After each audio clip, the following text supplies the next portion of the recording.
Hey, everybody, welcome back. How is your pricing?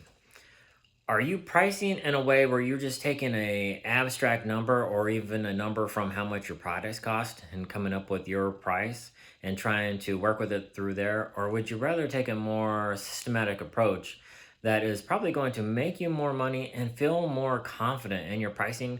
Because I know how that is when you're in business and you have your products for sale and you're the one selling them. It can be really tricky to manage yourself and not wanting to be rejected by what your prices are.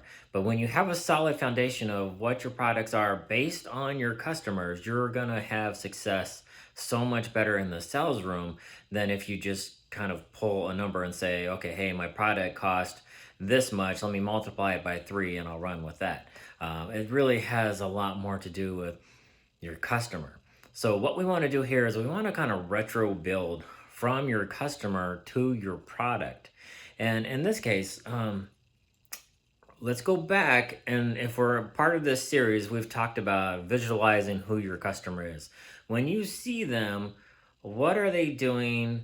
Where are they at? What are they involved with? What level of quality do they want, right?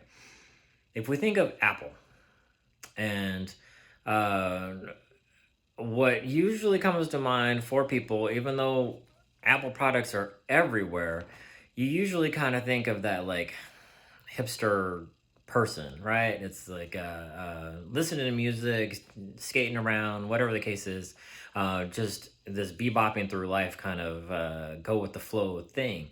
And so that might not always be their real customer, but that is the customer that they target because there's something about that customer demographic that kind of has where everybody wants to have fun. And so they're kind of connecting in that aspect. So, what is your customer's level of expectation and what do they like? What do they want? Who are the kind of person that they are? Because what can be hard is if you have a product or service that is not living up to that their expectation, it can be really hard because you can have where it's like you provide a great service or you provide a great product, but then it's too cheap or it's too expensive based on who your customer demographic that you're trying to serve. And that brings us back to it's like we need to know what our niche is. And so if you haven't spent that time to connect with who your target audience is, we need to go back and do that. Um, how the next part is how do they want their product? Going back to Apple, actually, just kind of enjoy like locked in a new watch finally after like 8 years. I think I had a Series One watch, right? When my watch came, you're kind of like, oh my god, it's this package, right? This it's everything is nice and neat, and the way that it unfolds and you pull stuff out, and you're all this stuff for a watch, right? I remember when the watch used to come in a little box, like boop, and it's like, there you go, it was nice, but they have all this packaging and unwrapping, and you feel like you're having this present that goes on for days. Does your product or serve that kind of person? Does it need to serve that kind of person? Because if you have somebody who's really basic, like, hey, I need a wrench, I sell wrenches, just give me the damn wrench, right? If you have that kind of person versus if you have somebody who does want a big flowery package, kind of they get a like they bought themselves a gift basically, then that is obviously something to have in mind, and we want to work towards that if that's something. The next is actually for you. What kind of product do you want to do? As I was a photographer, I don't, maybe a little stereotypical in the guy male range where like foo packaging wasn't really my to do. I mean, even for my Apple Watch, if it would have came in a little box, I'd be like, okay, and as long as it works and it does what I want, I'm good. But I wasn't too good at like the packaging and delivering part for my business, and I know that other photographers had where it was like it was this whole to do, and you just kind of have to make that decision on your own because at the end of the day, it's going to be like how much time does it cost, or how much time does it cost you, and how much money does it cost you, and is that something feasible within your price range that you want to go for? Um, so now we've looked at the customer and what do they want, because that packaging, that service, is it going to be delivered to them, or are they going to come to you? All these things need to be put into place that we don't think about, because even if you're just driving your product out to somebody, or it is a video teleconference thing, when you're paying for Zoom or whatever the service of choice is, how much does that cost? So we need to kind of put together as like all those costs. So now let's focus a little bit on what's it take to get there. And as we were just talking about Zoom, or products in general, let's start putting those into place. If you have a website, you need to kind of take all your expenses and go, okay, it cost me this much in gas to do specific business stuff. It cost me this much in my phone bill. Like if I looked at my phone bill for a month, how many calls were to customers versus just my own personal stuff? So you can kind of get a idea how to divide that out. Other avenues for a website. It's like if you have a website or any of those things, it's like all those things need to be put into place for, it's like how much is your overall product and service cost. Take that cost, and what I think I generally would do is take that startup cost, divide it by how many customers you expect to have, like realistically expect to have per month. And then you can kind of divide that cost into each one of those, and that'll help you have a point of reference for a base cost for your product or service, as well as whatever the cost of actual product. If you have, for again, as a photographer, if it cost me $50 for a 6x10, or not, a 16x20 uh, canvas frame from a manufacturer that I'm going through, then that's going to be taken into consideration as we do our final steps. So now let's take how much it costs to do business, how much do you want to make, how much do you need to make, and how much do you want to make, because those are significantly different. Also keep in mind tax. Always base about 30% of whatever your income is that's going to end up going to kind of a tax situation, depending on the state area that you live in. That definitely has an effect on it. So have an idea of how much you need to make, how much do you want to make, and then what would be even better than what you want to make, like your dream amount.